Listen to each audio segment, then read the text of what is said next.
because you cared for me in such a special way.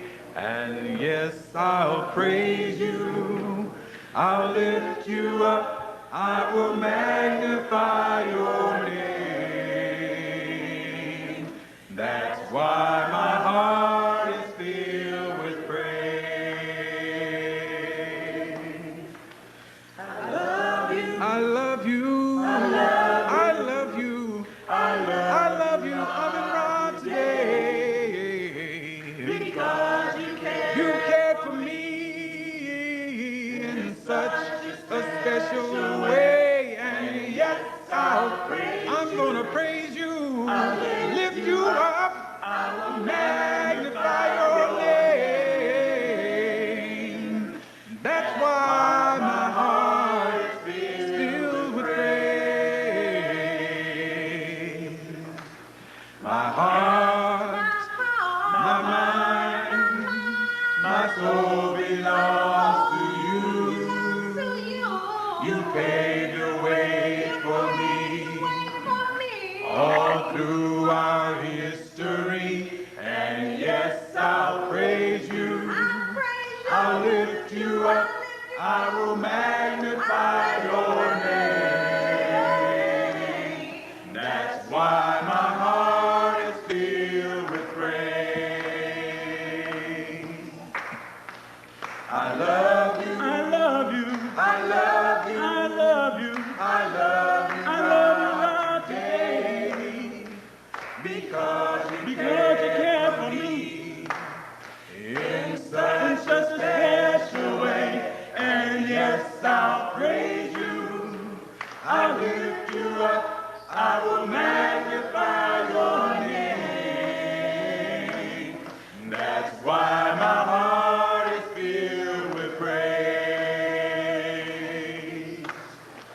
My heart, my mind, my soul belong to you. You gave the way for me all through our history. And yes, I'll praise you. I'll lift you up. I will magnify your name. That's why my heart is filled with praise. I love you. I love you. I love you, Lord, today. Because you care for me in such a special way. And yes, I'll praise you. I'll praise you. I'll lift you up. I will magnify your name. That's why my heart is filled with praise. I love you. I love you. I love you. I love you right today. Because you care for me in such a special way. And yes, I'll praise you. I'll lift you up. I will magnify your name. That's why my heart is filled with praise. That's why my heart is filled with praise. That's why my heart is filled with praise.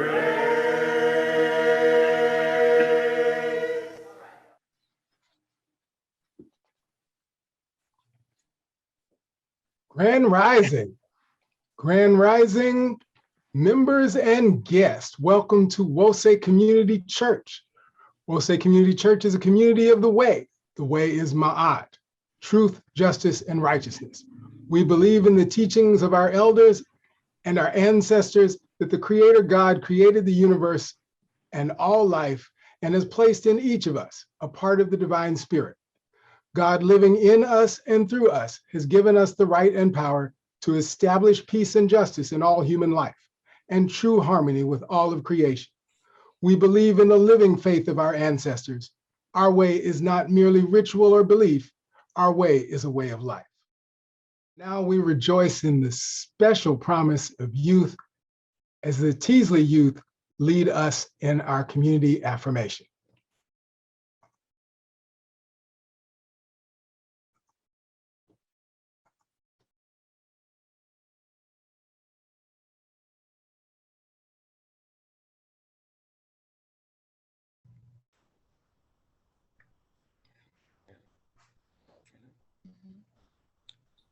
We will know God's truth to be free and self-determined.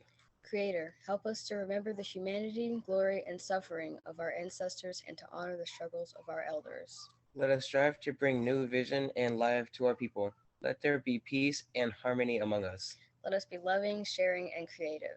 Let us work, study, and listen so we may learn, teach, and cultivate self-reliance. Grant us power, O Holy One, as we struggle to resurrect our hearts and our homeland. We will raise our children according to the needs of our nation, with discipline, patience, devotion, and courage. We will strive to be the living models of the new direction of our people. We are African people. We are children of God. Ashe. And now we welcome the ever-inspiring sounds of M.I.T.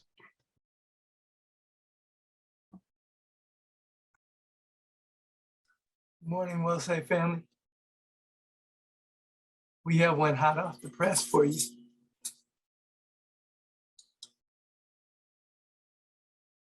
On this mic, love.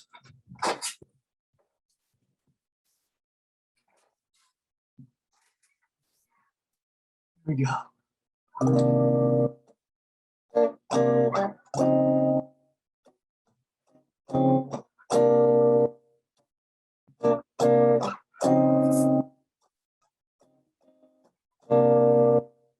Roots of praise, open ways, start a day.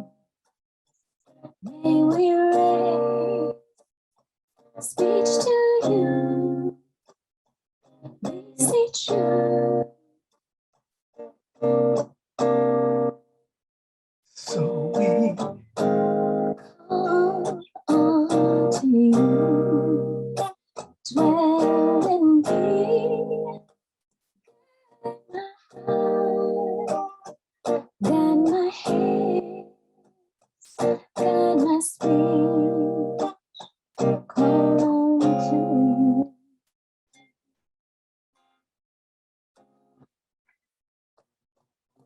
Rest of the praise and waves, start our days.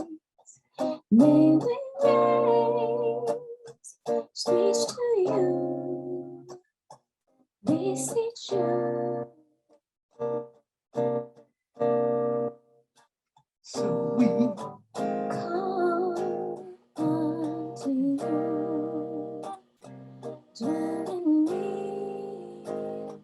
guide my heart, guide my hands, guide my speech, call on you.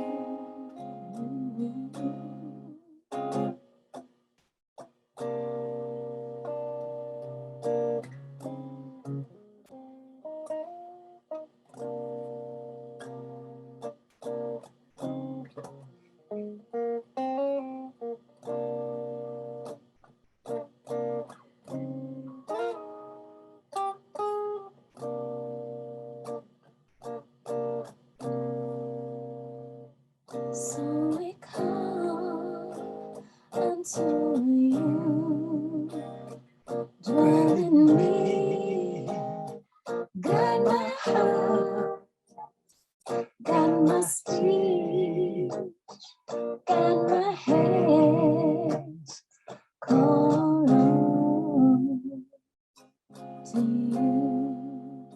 so we Call unto you, dwell in me, guide my heart, guide my hands, my speech call on you.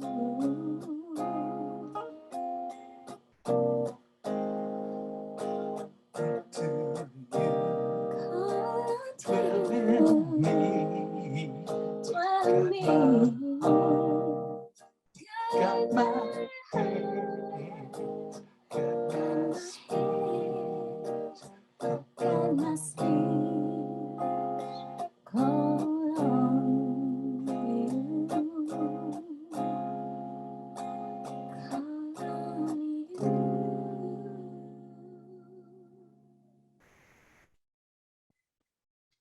Ashe, ashe, ashe. Oh, we are so very blessed to have such brilliant combinations of spirit and musicality brought to us by the sounds of Ma'at.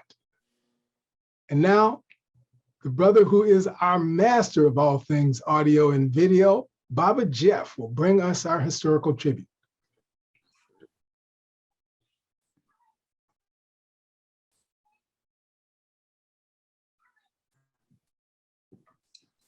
Amaratep Wose family, Uncle Jocelyn.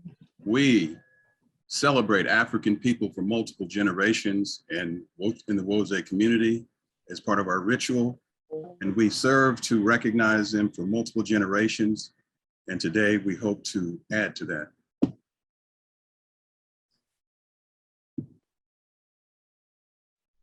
Where does one begin to tell the story about someone who even the master storyteller Toni Morrison describes as an absolute genius, brilliant, magnetic, an incredible artist, and marvels that he had completed work, the quality and quantity of which are almost never achieved in several lifetimes?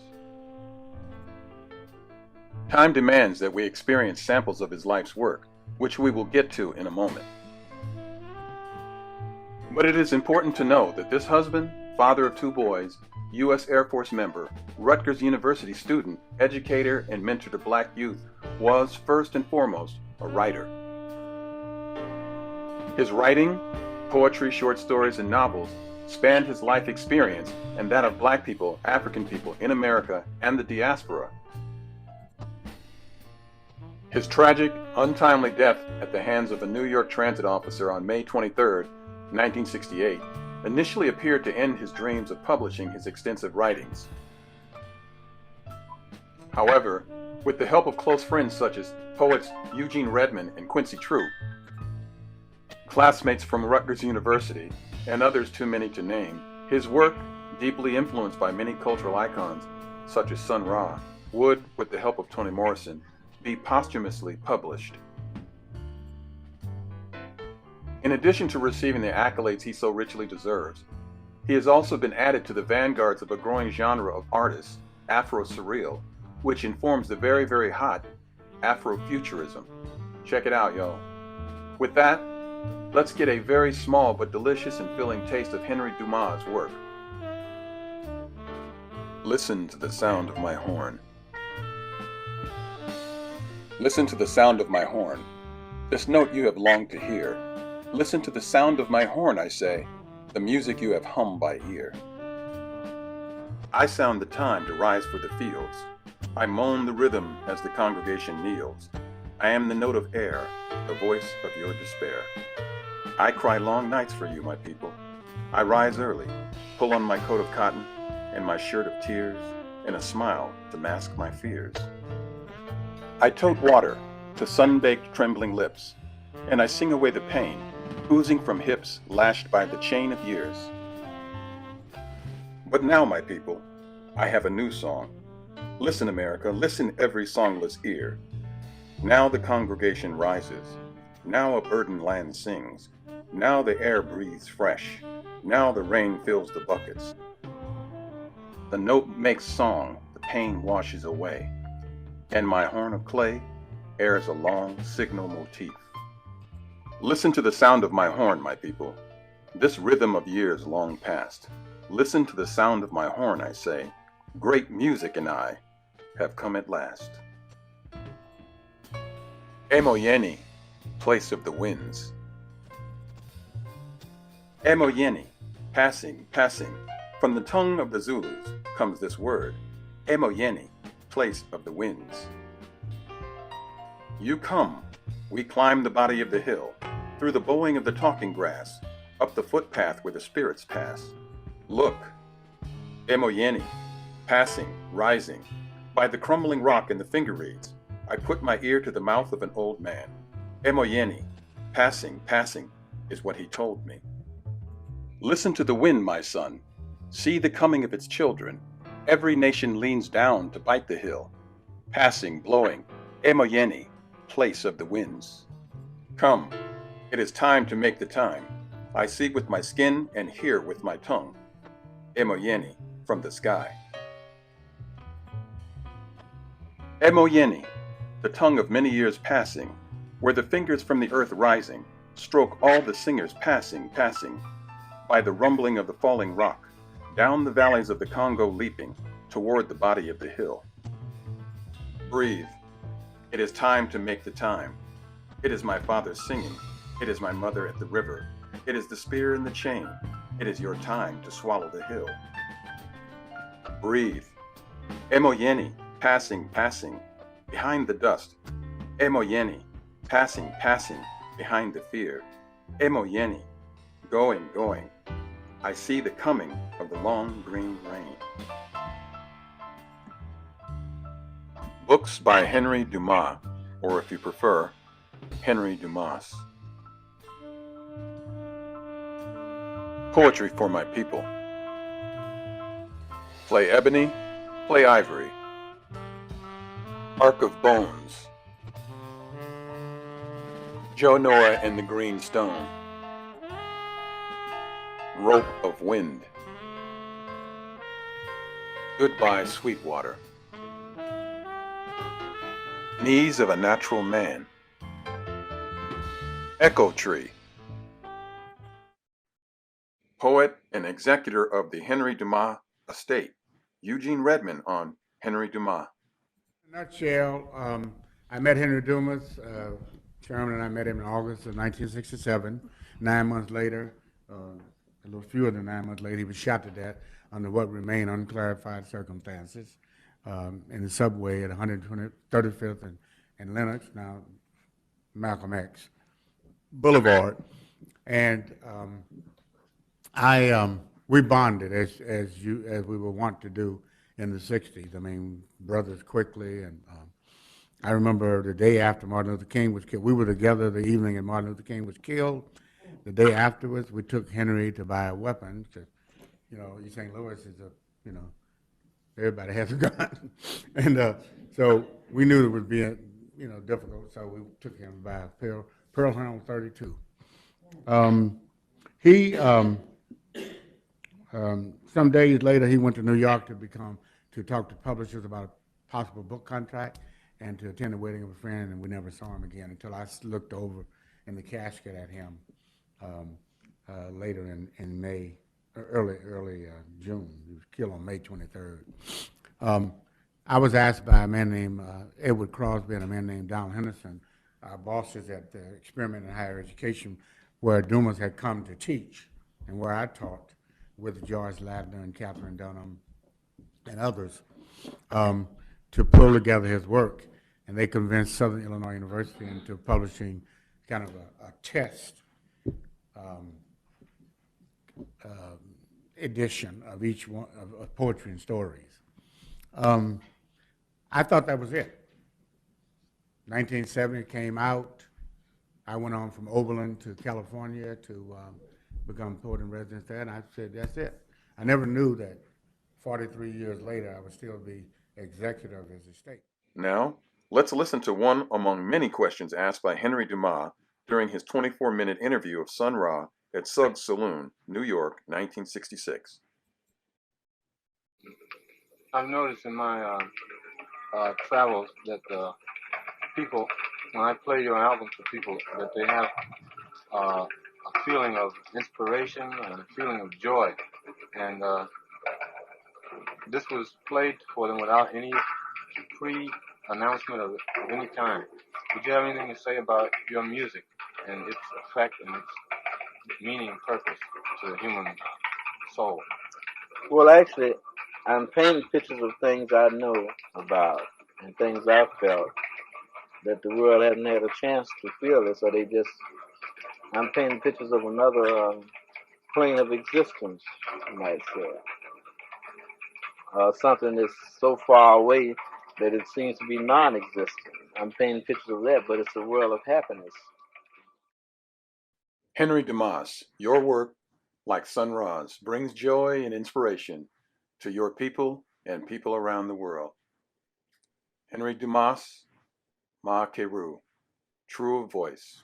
Ashe, Ashe, Ashe.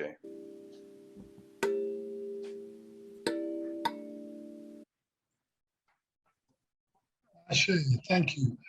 Ashe. Thank you, Baba Jeff. This is what we mean. Work, study, and pray. Bring us the gems others have hidden from us. And now, back to the sounds of Ma'at. Oh, yes, sounds of Ma'at.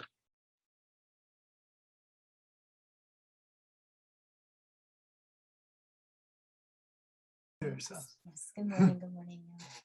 I am struggling with some sore throat vocal issues, but wanting to do an offering nonetheless. So.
Wow.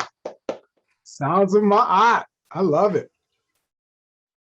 And now we'll have from our Council of Elders leaders, Mama Pam and Baba Katabazi, leading us in the Litany of Sacrifice. I'd like to say greetings, and that you should know that Out of the dark and murky waters, battered refugees rose up, lifting themselves in the glow of a rising sun. Two forward-thinking refugees planted seeds of the imperial scepter, nourished it, and watched it grow. It grows today. Wose, the way. Good morning, Wose family, Wose community. Good afternoon to others. Welcome to all. Ankh, Ujed, Seneb. This is the time in the Wose service known as the Litany of Sacrifice. And it comes out of an understanding that out of struggle that there will and there must be sacrifices. And so each week at this time, we come before you and ask you to share with us a portion of that which you have received for the week. The Litany of Sacrifice. Save us, O Holy One, by your name. Vindicate us by your might. Hear my prayer, divine protector. Listen to the words of my mouth. How can we repay the Holy One for the gifts that have been given to us? We will lift up the cup of salvation and call upon the God of our ancestors. We will fulfill our vows to our Creator in the presence of all our people. Gladly we bring our sacrifices to you. We will praise your name, O Amen Ra, for it is good. Good morning, Sister Pam. Good morning, Baba Katabazi and Wose family. Umoja is unity. We shall strive to maintain unity in the family, community, nation, and race. Kujachagalia, self-determination. We shall define, name, create, and speak for ourselves. Ujima is collective work and responsibility. We shall build and maintain our communities together. Our brothers and sisters' problems shall be ours to solve together. Ujamaa, cooperative economics. Together, we shall build and maintain our own businesses and together profit from them. Nia's purpose. We shall make our collective vocation the building and developing of our community and the restoration of our people to our traditional greatness. Koumba, creativity. We shall do as much as we can in any way we can to leave our community more beautiful and beneficial than when we inherited it. Imani is faith. We will believe with all of our hearts in our God, our people, our community, and the righteousness and victory of our struggle. Ashe. Ashe. And you see the P.O. boxes and the email address for Oakland and Sacramento, respectively, to receive your sacrifices. And there's probably some kind of electronic a way of also submitting your payment. If you go to the website, and and there you are, Brother Bill has put that into the chat. And so as you prepare your sacrifices and everything, then Sister Pam, you want to share with us a closing prayer?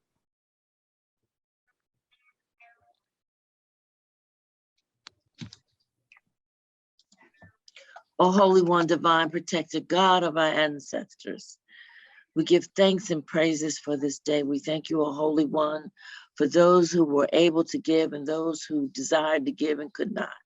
Yes. We ask you to lead us and guide us in the ways of our ancestors, that what we do is pleasing in your sight. Yes. We thank you, O Holy One, for allowing Wose Ileomade to exist more than 30 years, and we're grateful. Thank you, O Holy One, because it's the community support that we continue to grow. We could not do this if it were not for our community, and our community has been blessed, and we're asking you, O Holy One, to always look over us, keep your loving arms around us, keep us from all hurt, harm, and danger, and with that we may always have our fill of being able to share with one another, that our cupboards are always full in order for us to share with our community, and it's our community who fills it. Thank you, O Holy One, for all gifts possible, and we say Ashe. Ashe. Ashe. Sheo. Today, our message is going to be delivered by a born leader, a man who not only saved lives, but led others in saving lives. Our own minister in training, Malik. Minister Malik, please step forward.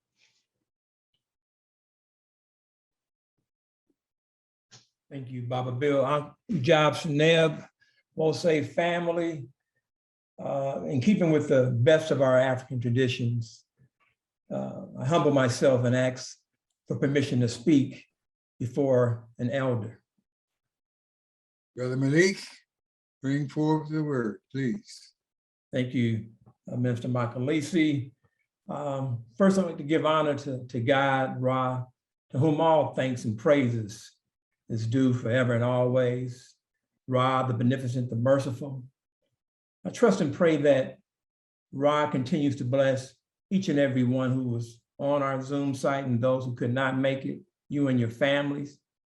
I am Baba Malik. This is my first message, but I would be remiss, and because the way I was raised by my parents, I like to just, before I start my message, make some acknowledgements.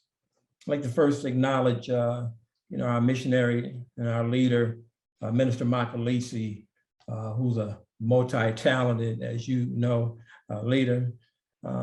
Minister Lizelle, who I shared a circle group with back in the day, who also provided counsel to my oldest daughter many years ago. Minister M.I.T, multi-genius like his namesake. What more can I say? And his queen, Minister Doris, whose prayers, as you know, are powerful, inspirational. I believe she has in her messages, she has a direct line to the Creator. We pray for her well-being. We know she was experiencing an illness. Keep her in our thoughts and prayers. Minister Alicia, when she speaks, we all listen. Minister M.I.T Hines, always thoughtful and insight with his messages. And Minister Greg, once a minister of Wose, always a minister of Wose. And one word to describe Minister Greg would be dynamic. And I also want to acknowledge my M.I.T families, my ministers in training, such a dynamic group. The fellowship is unbelievable. Love each and every one of you. Minister Rana, M.I.T Rana, she commands respect. We just do what she tells us to do. Minister M.I.T Shango, he's wise beyond his years. He provides stability for the group. M.I.T Bill, the professor, he makes complicated things less complicated to understand. I said less complicated. Minister Malik, the Godfather, he knows some people.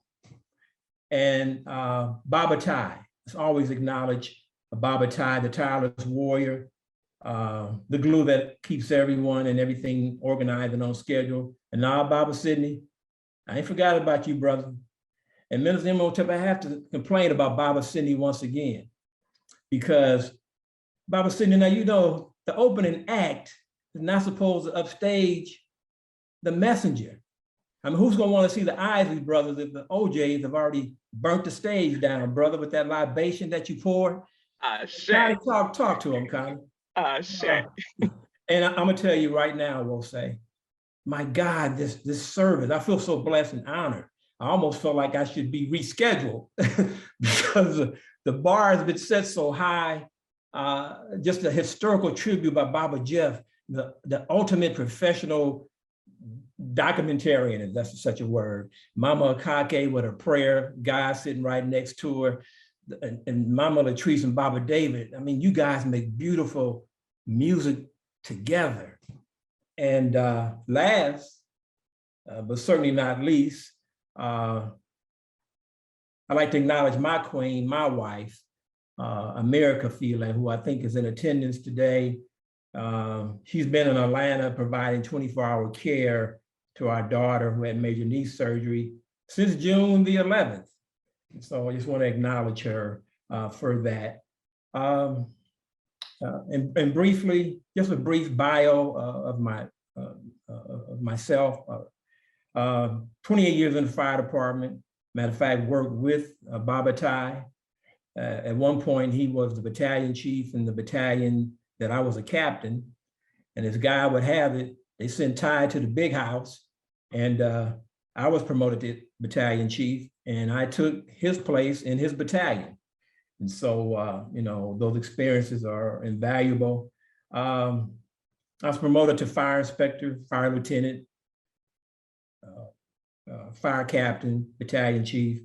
I had a real estate license, and I actually worked under, I believe Sita is on Zoom as well. I called a boss lady back then.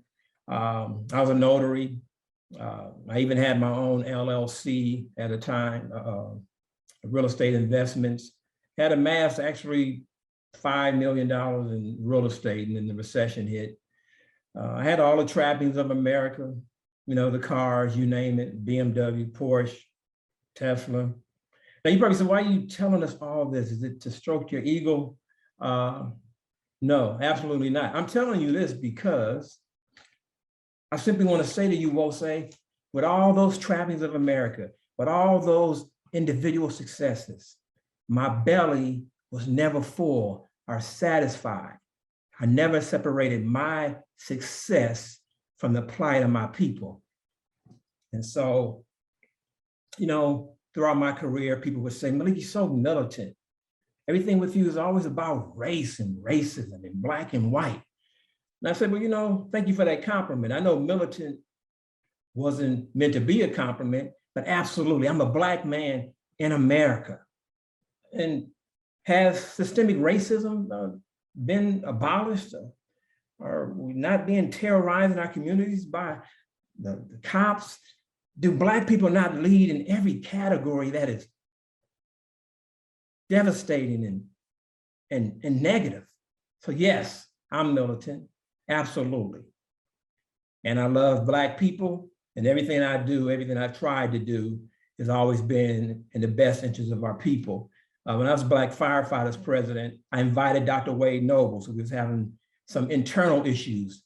Dr. Wade Nobles came down. Dr. Ashwa Kwesi, Dr. Claude Anderson, we had him down. When I was president of the executive board, we purchased books, Blueprint for Black Power. And I wanted us to move into power in the fire department. So I've always been committed to try to do whatever I could as an individual to uplift our people. Now that's enough rambling on.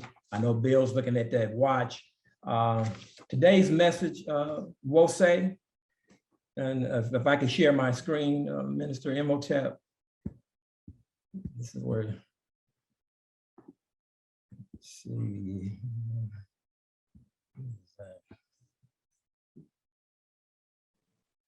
Wait, I'm sorry. I forgot, I do need my glasses. Can everybody see my screen? Yes. Yes, sir. Yes. Okay, I'm gonna go to, let me see. Oh. Okay, I'm only seeing part of my screen for some reason. I know we went through this yesterday. What I hope would not happen is that, oh, wait a minute. Wait, I'm sorry, bear with me. you practice this and you think, okay, there we are. The militancy of M.I.T. So it's a message, but it's also has slides that I will present as well.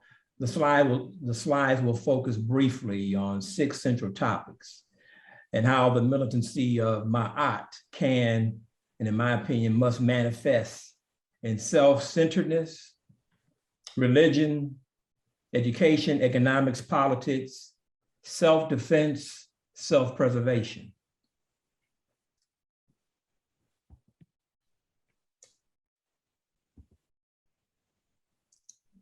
I'm only seeing part of this for some reason on my screen. I'm sorry, bear with me. We see it, we see it. I have the cluster of, wait. You're all right, take your time. Okay, thank you. I practice all this and there's all kind of things going on. From one of our sacred writings, 2000 season, Ayikwe Armin, spring water flowing to the desert. Where you flow, there is no regeneration. The desert takes. The desert knows no giving. To the given water you're flowing, it is not in the nature of the desert to return anything but destruction. Spring water flowing to the desert, your future is extinction.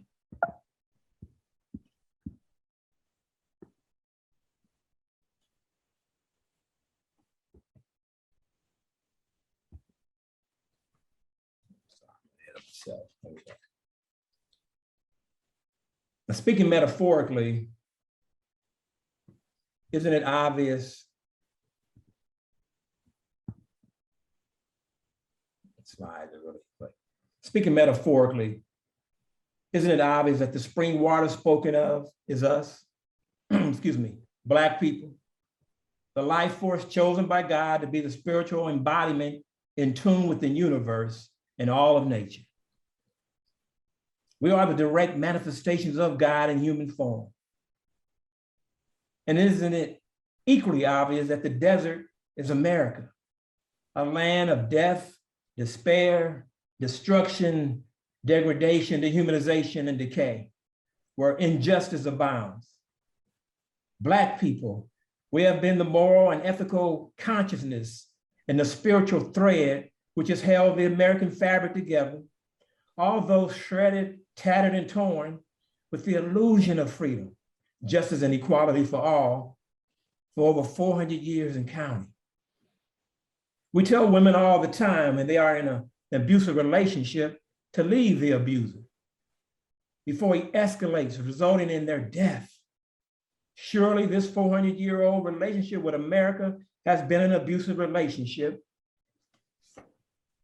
Black people, we fail to change course and redirect our spirit, that spring water spoken of in that passage, the essence of our being, and continue to flow into the desert called America, instead of inward, our future, our children will be extinction.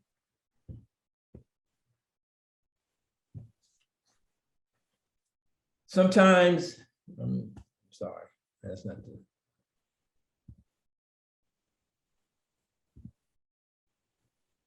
Sometimes it seems that we Black people wear struggle like a badge of honor. Some like to pronounce the struggle continues. And in the words of Fannie Lou Hamer, I'm sick and tired of struggle being our constant companion. Struggle is not an asset, it's a burden that we pass on to our children and generations yet unborn.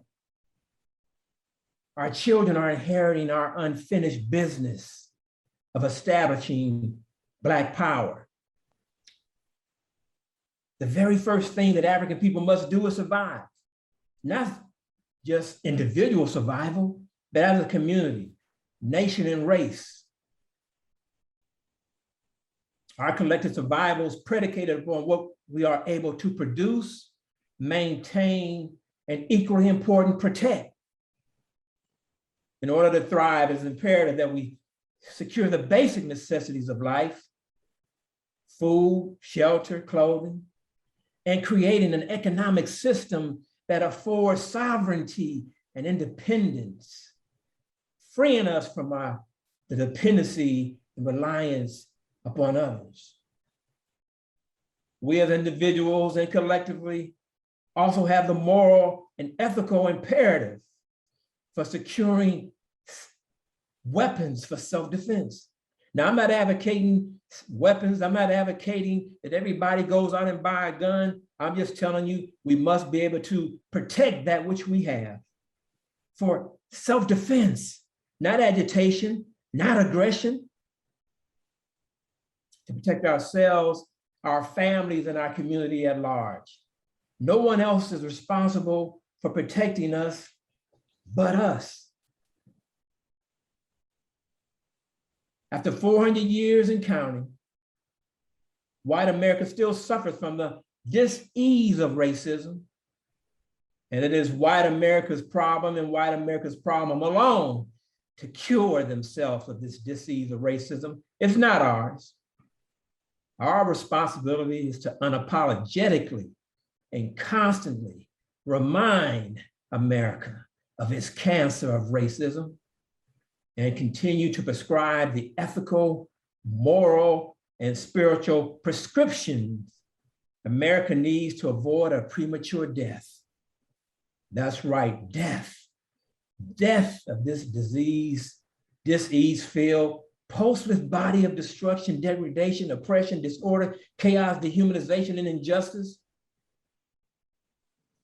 Many powerful nations have fallen in ancient and modern times, and America would be no exception. My brothers and sisters, we too are dying. We're dying mentally, physically, emotionally, and sometimes it seems spiritually, from 400 years of captivity, suffering from a kind of Stockholm syndrome, whereas captives start to identify and even, in some cases, sympathize with their captors. Many of our people have surrendered. Many have surrendered the desire for independence, surrendered the desire for self-determination, and surrendered the desire for self-reliance from our captors. I pray that we don't need a book entitled The Continuing Destruction of Black Civilization. I also pray that Ayikwe Armand, he doesn't have to write a book called 3,000 Seasons.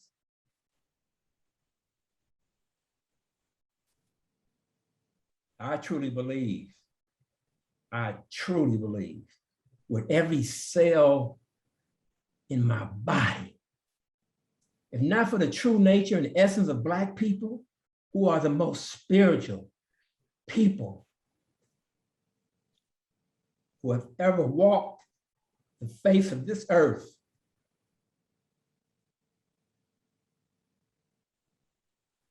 I believe, this is my belief, I believe that God Almighty would call this world as it stands today in judgment. Now, I'm not a prophet, and I never played one on TV. I'm telling you what's in my soul and my spirit. If it was not for Black people, the original people of the earth, continuing to show the whole world how to be humane again. Mother Earth is waiting for us, brothers and sisters. It's waiting for us to reclaim our custodianship as we did in the past. Earthquakes, tsunamis, this conflagration of wildland fires, wars, and rumors of wars. Mother Earth is waiting for the original people to take our original place as the custodians of Mother Earth. America will stand in judgment from God. The only question is, Black people, will we be an eyewitness or a co-defendant? The militancy of M.I.T challenges us to place freedom, justice, and equality and self-preservation of the people on equal footing with our religious tenets and beliefs. Now, some of you might be wondering, why is he still stuck on that same slide? Believe me, there are more slides, and I will get to them. Now, some of you might be wondering, how can militancy and M.I.T be spoken in the same sentence, when on the surface they appear to be incompatible, incongruous, thus the total opposites of each other? Well, let's start with a definition. Militancy, aggressive activism, or combativeness in supporting or agitating for a cause. M.I.T, truth, justice, righteousness, balance, harmony, peace, and order. To me, those are two sides of the same coin. There is no contradiction there, so to speak. Now, those of us who profess to be socially, politically, and historically profound, or as we like to call it, being woke or conscious, we are called upon to do more than just pray. We have to do more than just hope. We have to do more than, just wish. We can't wish racism away. We can't pray oppression away. And we can't keep hiding behind our so-called spiritual belief to avoid taking direct action and responsibility for the protection of our family, each other, and our community. Now, this is not a call for revolutionaries. It is, however, a call for revolution and evolution of our thoughts and actions. It's a call for a revolution and evolution of our spirit. If we don't change our thoughts, we can't change our actions. And if we don't change our actions, or lack thereof, absolutely nothing will change in our lives and in our communities. And tomorrow, just like the tomorrows of yesterday, someone else will be talking about the exact same thing that we're talking about today, again and again and again. I submit to you that one who subscribes and professes to live, speak, and practice M.I.T can also be militant in purpose, thought, and action. In fact, our history is replete with militant M.I.Tians. I'm not sure if I'm saying that right, but let's take, for example, Dr. Martin Luther King Jr. He was arrested numerous times. He protested racial injustices. He promoted agitation, non-violently. He led the fight for civil rights, spoke out against police terror. Dr. Martin Luther King was a militant M.I.Tian. And how about Minister Malcolm X? Black militant, Black nationalist. Spoke up, spoke out for human rights of our people, coined the phrase, by any means necessary, the ballot or the bullet. Who would say that Malcolm X, Minister Malcolm, one of the most disciplined people for those who knew him, was not also practicing the militancy of M.I.T? Harriet Tubman, was she not a Black militant freedom fighter? And she carried a rifle, a handgun of some sort. She risking her own life and her freedom to free our enslaved ancestors. Rosa Parks, another example of the militancy of M.I.T in action. The bus driver said, "Ms. Rosa, you're gonna have to," I'm sorry, sometimes I go into character. Those who know me, I got this from Minister M.I.T because, he's a great storyteller, and sometimes he go, I'm not possessed, sometimes I go into character, my voice may change. But, Rosa, you're gonna have to give up that seat. Rosa Parks like, "No, I paid my fare. I'm quite happy where I'm sitting, sir. I'm gonna remain here." And even under the threat of being arrested, she sat in her seat. Rosa Parks was practicing the militancy of M.I.T. Fannie Lou Hamer, Marcus Messiah Garvey, and yes, Nat Turner, I submit to you, was practicing the militancy of M.I.T, he did what he had to do to free his people by any means necessary. He was a very pious man by all accounts. He believed in God. He believed in doing the right thing, but those circumstances and those conditions at that time, who are we to judge him? I say he was practicing the militancy of M.I.T. Now, I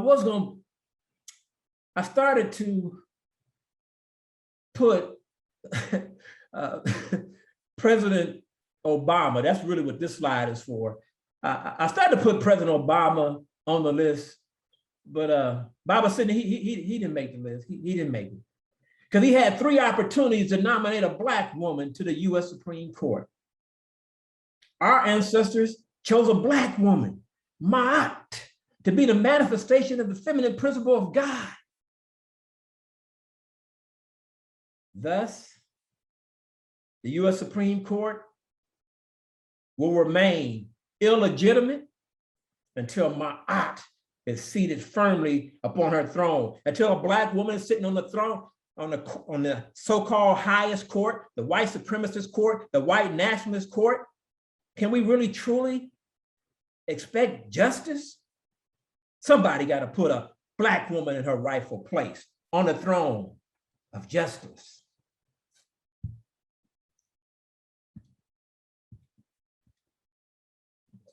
My slide's not moving. Bear with me. What is going on with the slides? Talk to me, Brother Bill. My slide is not moving for some reason. Did you hit play? Did you hit play already? Yes. Wait. See, I'm hitting escape trying to get out of the screen. It's not. Please don't let this happen. Maybe my internet connection. I'm not sure. Nothing's. Oh God. It's good. Okay. Topic number 1, the militancy of M.I.T, self-centeredness. All is within yourself. Know your inward self and look for what corresponds with it in nature. Now, Baba Shango, you said, why brother? Why Baba Malik got elephants in his militancy of M.I.T? I believe that nature is the truest form of how we should be. Because nature only operates within what it was created to do. That's it. Elephants, because of their size and their girth and their strength and their might, when they have to get through dense vegetation, trees, brush, whatever it might be, to get to the watering hole, I submit elephants are doing that for elephants.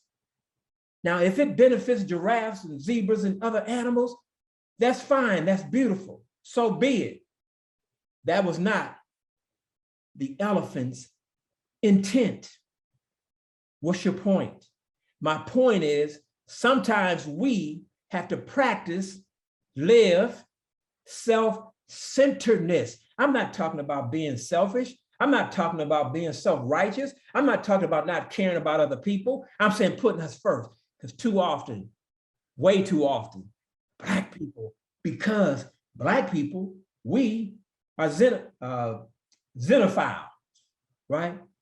We're accepting of other people. We welcome them in, because we look at them as being a manifestation of what God created. We don't know what's in their heart, but we welcome them in. And unfortunately, our history teaches us that some of those people that we welcome in, many of them, we should have kept out. Well, let's take, for example, the Europeans and the Arabs. The Europeans are xenophobic. They don't like anything that's non-white.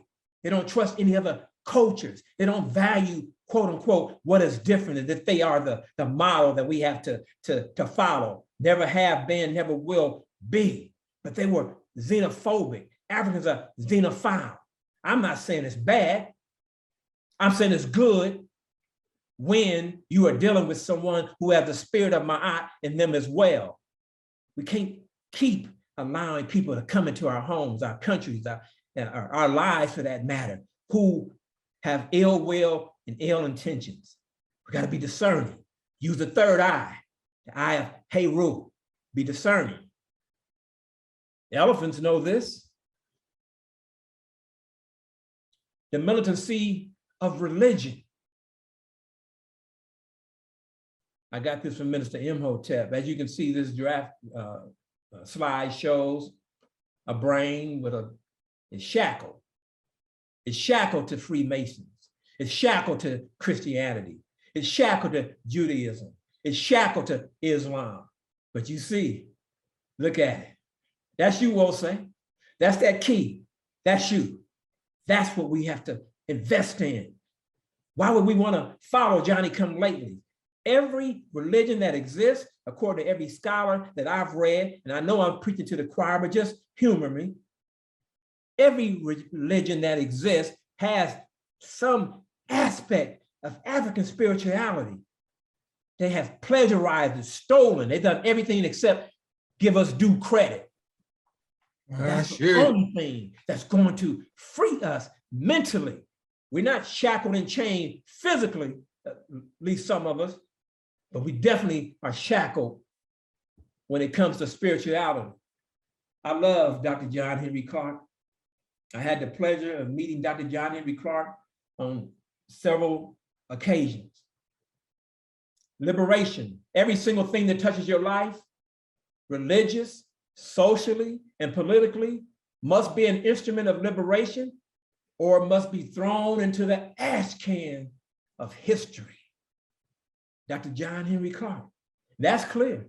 I don't need any bullet points on that. I don't need to dissect that, break it down. Everybody on this Zoom feed understands what Dr. John Henry Clarke is conveying to us. Yes, another quote, Dr. John Henry Clarke, the view of God. Anytime you turn on your own concept of God, I can't read you are no longer a free man. No one needs to put chains on the body because the chains are on your mind. When a missionary, see, Minister Alicia, now you know when we had our Tuesday session, you had mentioned this particular slide. I didn't plagiarize it from you, Minister, I promise. I already had it set up to go, but because it's pertinent to this discussion.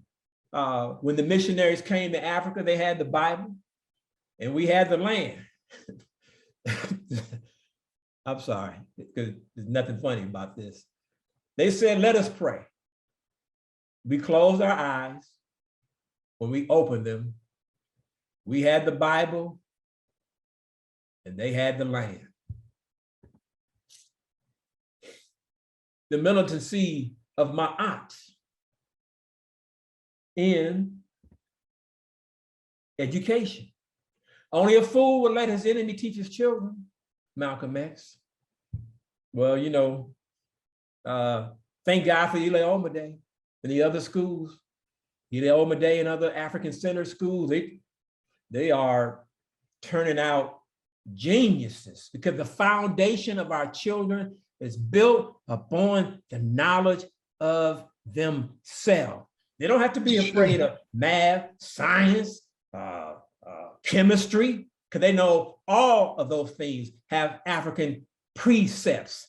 Their ancestors wrote the tenets on all those disciplines and those subjects. So they can go into any university anywhere, whether it be Harvard or Howard, and they will excel because the work of the teachers and administrators and the foundation that Ile Omide has set for them. The militancy of Ma'at, education.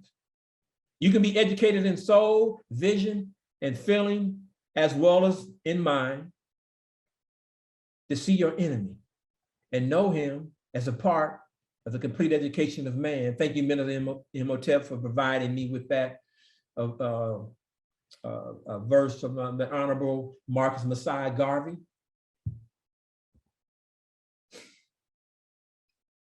Yes, many slides are on education because obviously that's one of the most important tools that we can free ourselves mentally, spiritually, and even politically, economically, etc. From African Power, Dr. Asa Hilliard, Nana Bafor. The outcomes of an African education must go far beyond a narrow focus on basic skills, understanding, and information in core courses. Some of the common outcomes are development of a mission, development of a purpose, respond to a calling, competence in vital knowledge and essential skills, character development, develop a sense of belonging, develop a striving for perfection, ability to critique structures of domination pervaded by Europeans, Africans, or others, ability to protect and defend one's people, land, and culture, ability to build for eternity. That's African power, y'all. That's African power. Many of you may be aware of this. I think we all suspected it, but when you see it in black and white, it's kind of it ain't shocking because we're in America. White school districts receive 23 billion, that's billion with a B, more in funding than black districts. They are planning for our children and us to be a permanent underclass. Where is the justice? Where's the moral and ethical fiber where you would spend 23 billion more in funding in white school districts? Don't they have enough? The few have too much and the many have too little. See, it's not our children. It's that nobody wants to invest in black success. The militancy of modern economics. Dr. Clyde Anderson, 40 million melanated Americans spend 1.1 trillion a year. If we spent 1/3 of this with each other, we'd all be millionaires in 2 years. I trust what Dr. Clyde Anderson says on this stuff. He spent his whole life. He's an economist. He's a scholar. He's a brilliant mind. I don't know if I could. I'm sorry. I don't know if I could actually enlarge that, and I'm afraid if I tried to, I might everything else might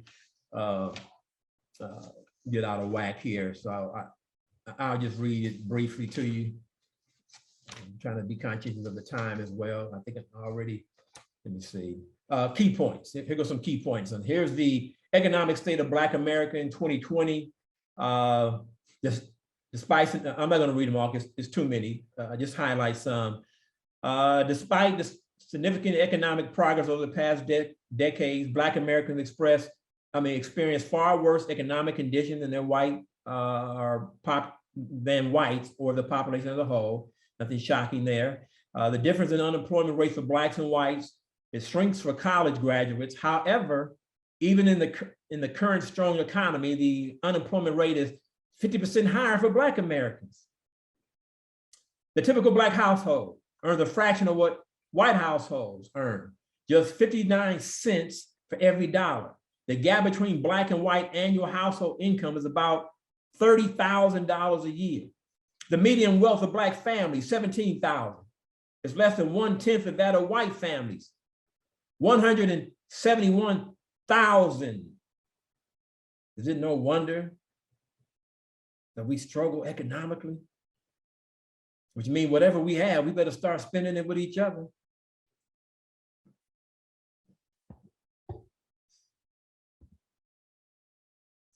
Now, taking back the hood. I have about 3 more slides, brothers and sisters. Taking back the hood, one block at a time. Now, I'm not talking about extortion. I'm not talking about violence. I'm not talking about anybody sleeping with the fishes or waking up with a horse in their bed. I'm not talking about any of that. But if it works, no, I'm just kidding. We have to stop allowing anybody, there goes that xenophile again, right? We must not allow anybody to come into our communities who don't have any respect for our communities, don't have any respect for us. They're just taking. It's imperative that we control the economy the economics of our Black communities. It's our lifeline. And it's directly connected to our independence, sovereignty, and survival. We must start with the economic control of our neighborhoods. If we don't own the businesses that are right down the block, how can we ever expand, create, and own our own industries? Food distribution, grocery stores, housing, development, STEM, financial institutions. We allow them into our community without any vetting, without any screening, or any other process to confirm their loyalty, their purpose, intent, or the direct value that their businesses have to our community. These outsiders, because that's what they are, most don't live there, they just come there to have us support their businesses. They rake in the economic benefits of our blind loyalty, ignorance, and sometimes complicity. As a result, we are disrespected, we unappreciated, we devalued, not to mention, we oftentimes receive subpar products and services. With our economic welfare, many are able to send their children to higher education, Ivy League schools, with our economic empowerment that we give to them. What about our children, Black people? They're left out in the cold. Now, I can hear Sister Darnisha when I did a Black Knowledge Match. I said, brother, what's the solution, brother? Well, here's one. It's kind of radical, but I came up with it. And Brother Baba Shango says, it's my story and I'm sticking with it. Could you imagine one business at a time? We make them an offer they can't refuse.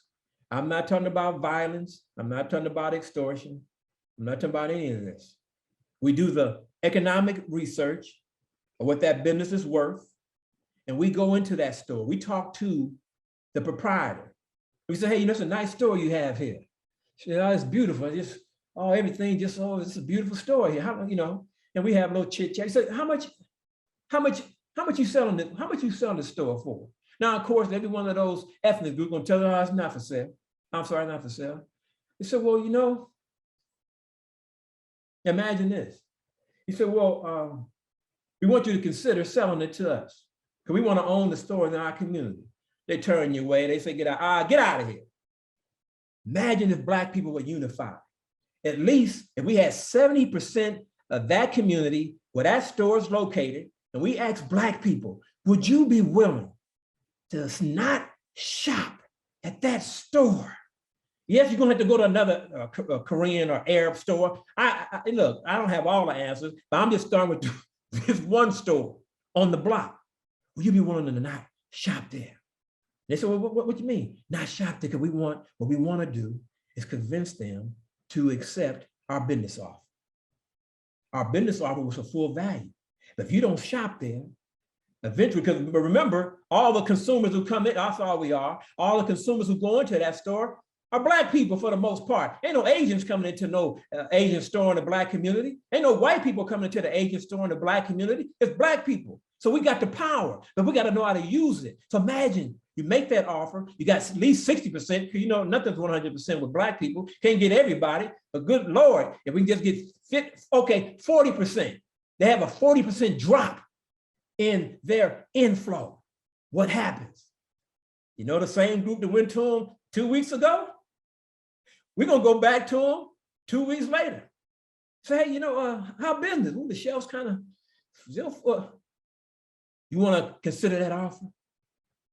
All I am promoting is buying up every business in our community from an outsider that we own. And we could buy the next store. And we start buying stores. Now the Black farmer, get the produce from the Black farmer. We stop going to the Asian beauty supply. Asians don't know nothing about Black hair. You ain't see no Asian walking around with no locks like Minister M.I.T. Huh? And I came to the same people and I said, you know, me and Sister Rana, we want to open up a Chinese restaurant. First of all, the Black community is gonna laugh us out. The bank ain't gonna give us a loan. Brother, no matter how good your food is, nobody gonna buy Chinese food from Black people. So why do we buy everything? Why do we buy our culture, our hair, on our head? Asian can't tell you nothing. I don't even have it here on my head. I still don't go into the Asian owned beauty supply store. I got to go to somewhere. I go to Walgreens or whatever, okay? But I'm saying, this is doable, Black people. This ain't no pie in the sky. This is not so unbelievable, so radical. Why can't we do this? Word, my brother.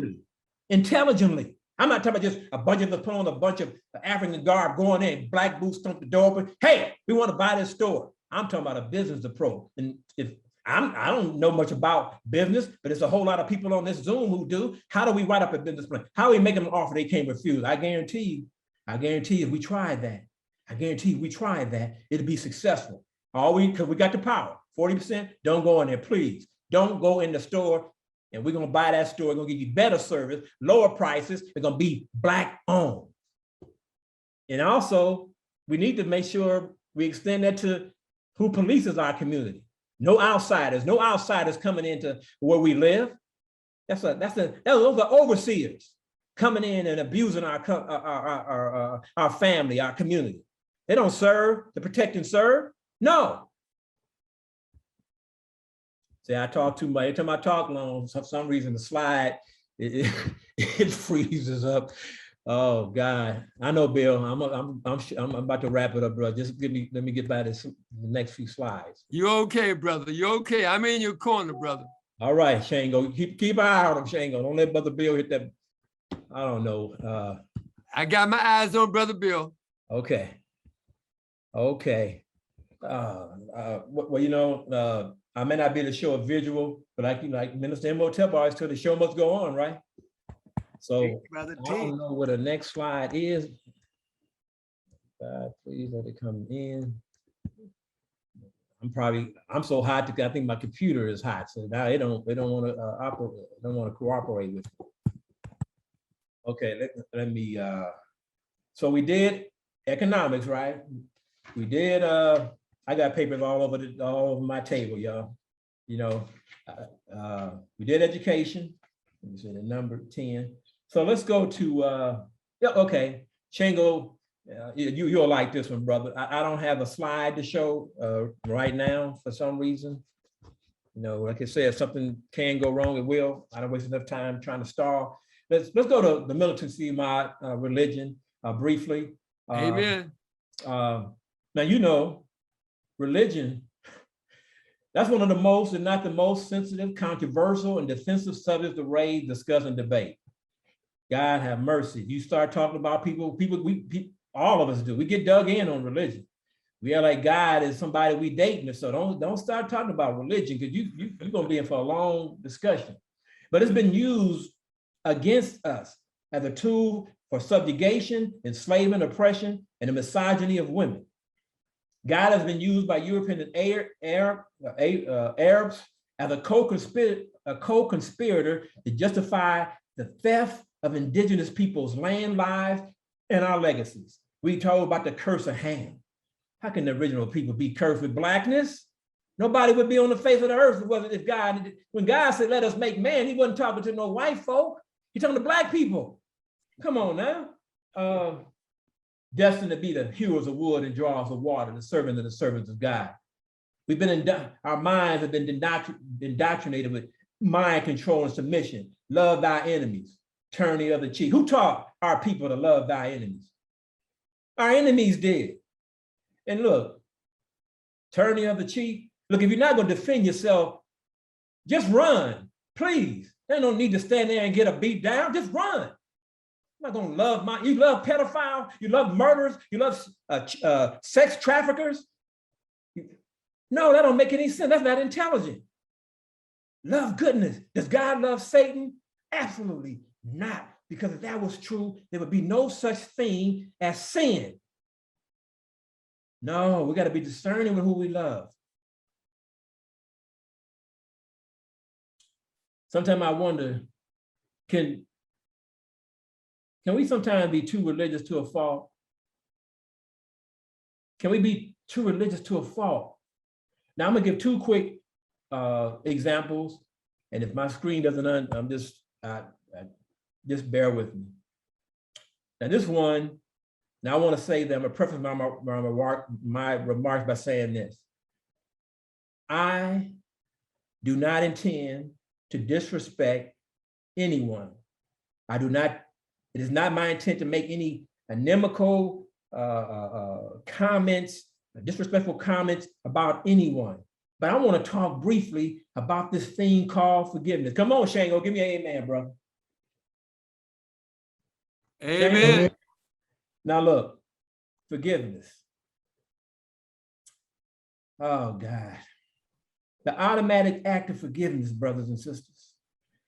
Two quick examples. And I hope I can get through this because you know I'm sensitive. I could start crying and I get another word out, but I'll just pray that Rod will get me through it.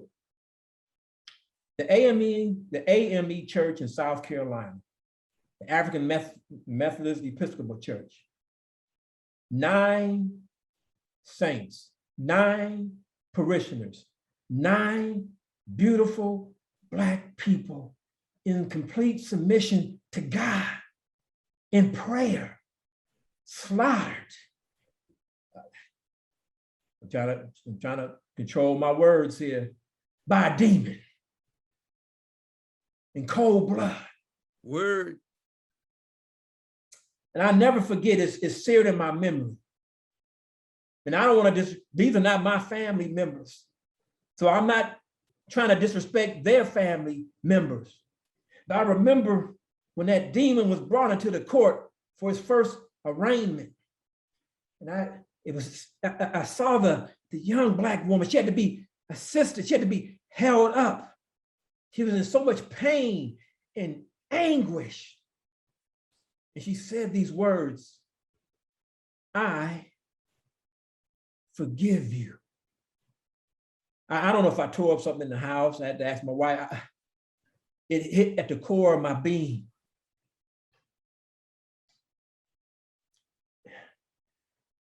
Before I respond to that and why I brought that up, I want to go to one last one. I know you all remember this. Botham Jean, you know, Monday night football, sitting in his home, had his shorts on, according to all reports, eating some ice cream. Botham Jean was murdered in his own home by a demon cop. That's right, I put demon and cop together. True that. Once again, another image seared in my mind. I see it as if it was yesterday. His brother, with all due respect, from the witness stand, in tears, emotionally distraught. He wanted to hug his brother's murderer. The bailiff stroked her hair.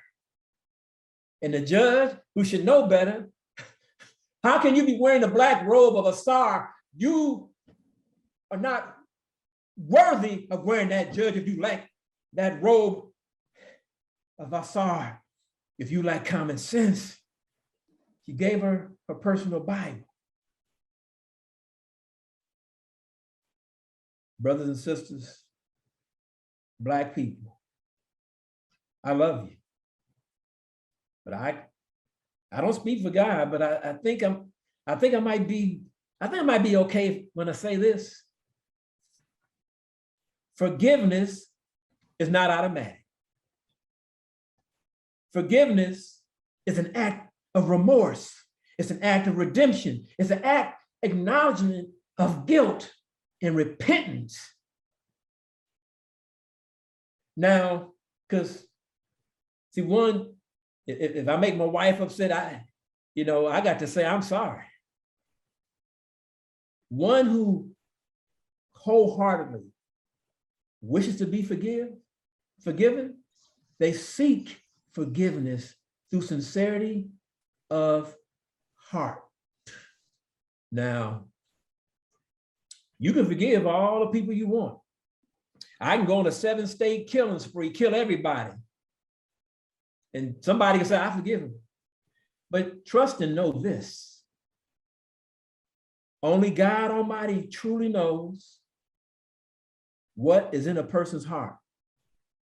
Only God Almighty truly knows if your forgiveness, if you offer one, if you didn't, You're not even on God's radar. And if you forgave someone, absent repentance, absent asking for forgiveness, absent acknowledgement of guilt, you can forgive them all day and night. I truly believe they have not been forgiven. They have not been forgiven because God Almighty is the only one who can truly forgive them, because he's the only one who knows what's truly in their heart. We have to learn that. I get so, I don't want to say upset or tired when I see Black people, because I know it's just because you're spirit. It's just because we've been indoctrinated with, love everybody, forgive everybody, whatever else. But we have to always apply common sense and intelligence to everything that we do. God, your love of God our love of God is not supposed to make us ignorant to truth. It doesn't cancel out common sense. I love God like anybody else. I still have common sense. Now I'm gonna use that common sense. If it don't make sense, then it's not common sense. And I know God want to prove it or authorize it as well.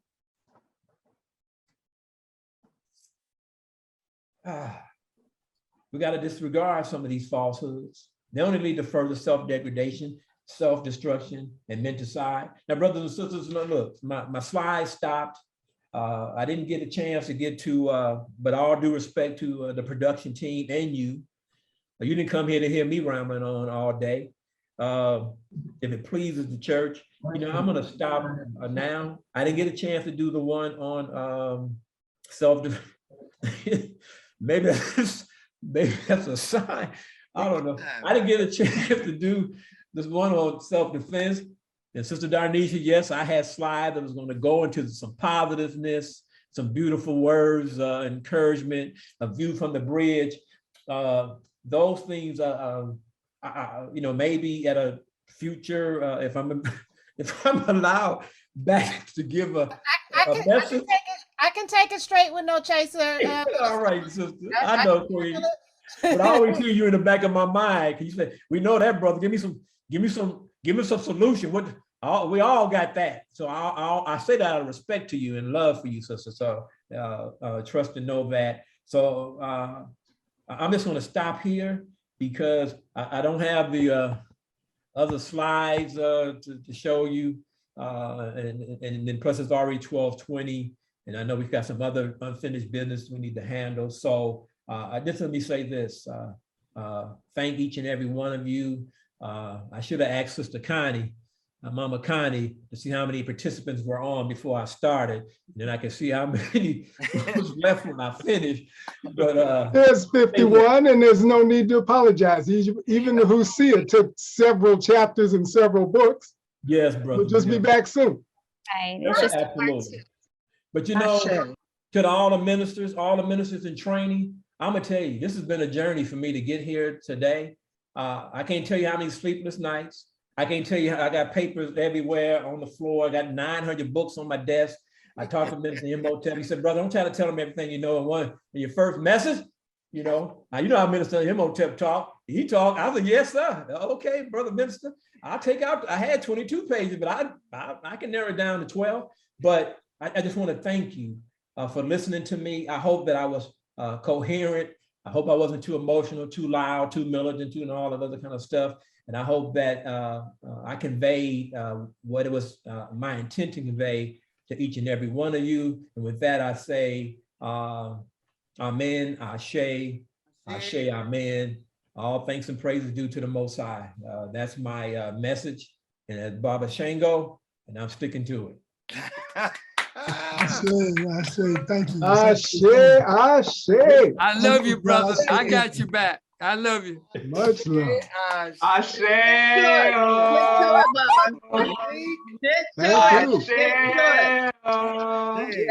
Bill, how do I get back to the gallery?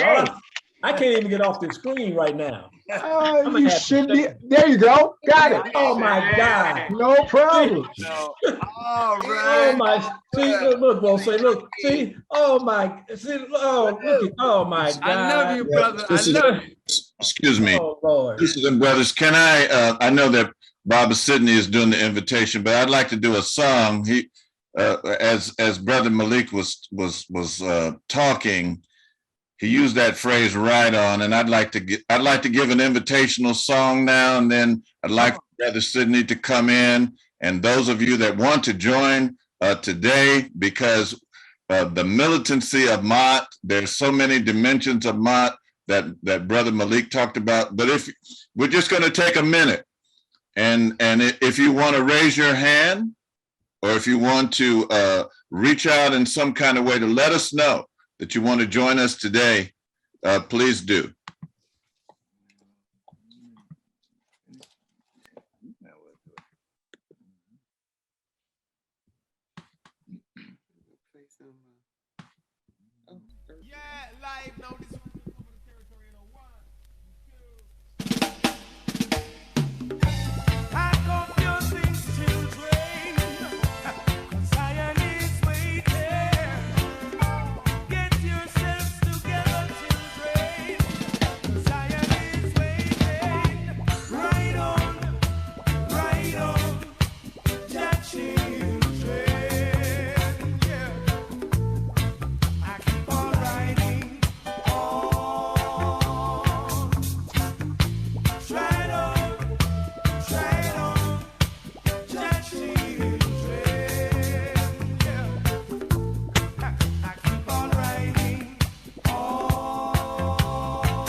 Thank you, Brother Minister. That was powerful. But we want this is that time, as we call that time in our service where we talk about invitation, inviting you to join this movement. But before we do that, I want to acknowledge just a powerful message that Brother Malik, M.I.T, my brother Malik gave. Come on, you know.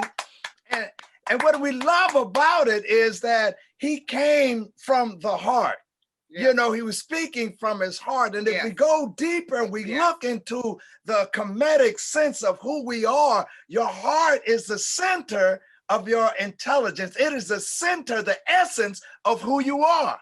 I said the brother was speaking for who you are. That is what in the halls of justice, when you go in and you want to go and be with Asa or a set, they take your heart and they weigh that. They don't weigh your brain. Right. They don't weigh your arm. They don't weigh they take your heart and put that on the scale, because that tells you who you are. And the brother took his heart out and he laid it out before us. I say.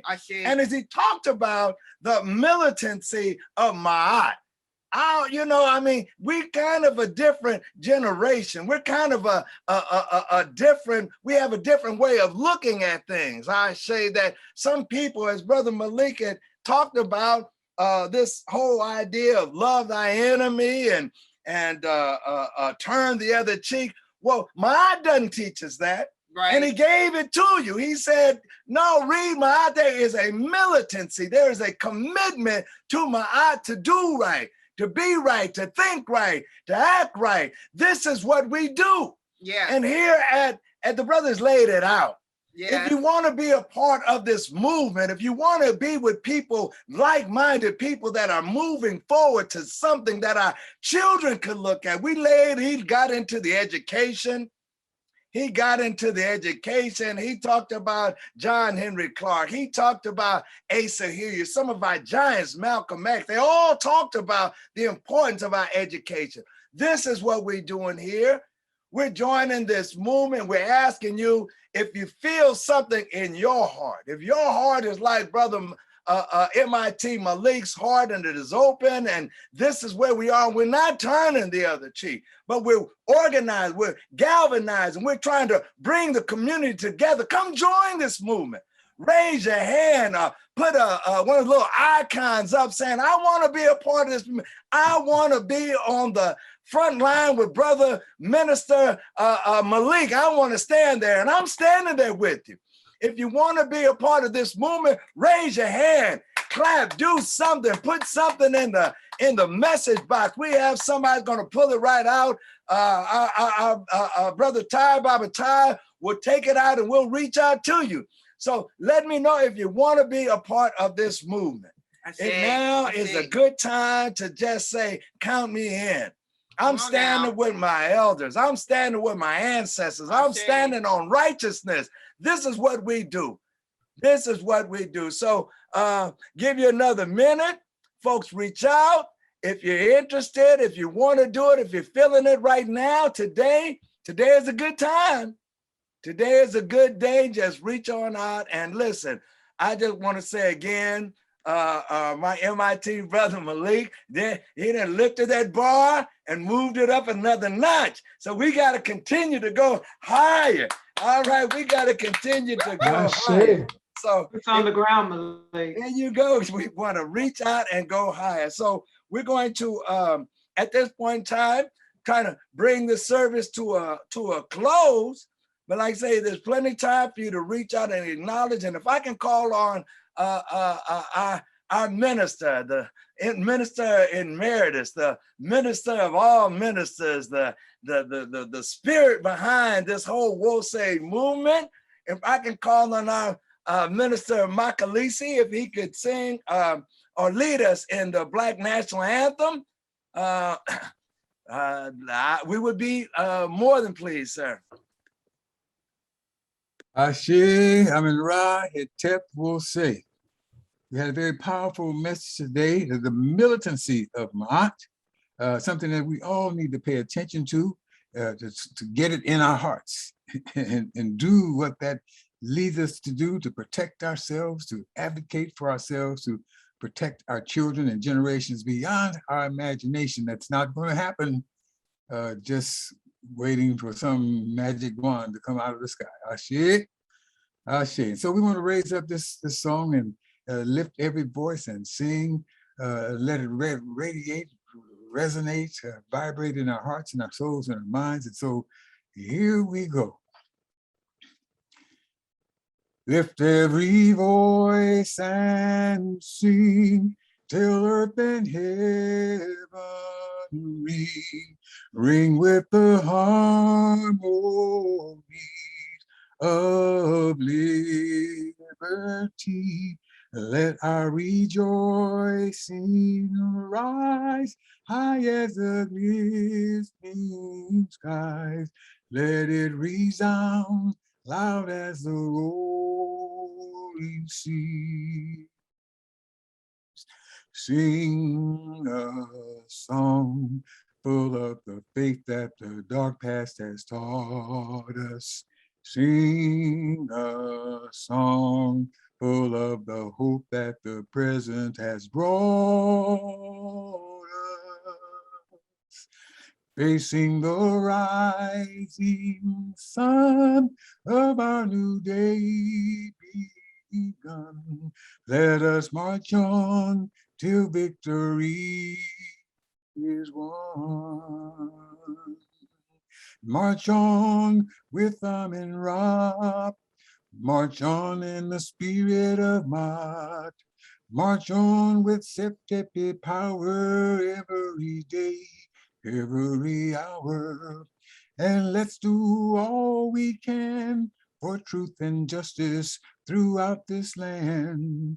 The sacred African way, Uncle Johnson Nebashi. March on with Amin-Ra. Ashe, ashe, ashe. March on with Amin-Ra. Rise up with that militancy in march on. Ashe, ashe. I ain't want to cut it short. And Mr. Minister Makalisi knows how to squeeze that last bit out of it. Just you feel it down in your soul. Ashe. This has been a powerful day. Beautiful message, beautiful prayer, beautiful historical tribute. This has just been a powerful day. And as we stand here today, sit here today, just within our minds, within our spirits, within our hearts, as we hold on to one another, we hold hands with one another. And as we follow in the footsteps of these great ancestors that we have been speaking on today, I say those that lead us through with truth, with justice, with righteousness, right order. As we follow behind that, we follow them. We want to hold our hands, raise them high, understanding that this is where we come from, the militancy of M.I.T. Yes. And as we hold hands mentally, physically, spiritually, let's call on the name that our ancestors have said for so many years. Let us all say, Amen.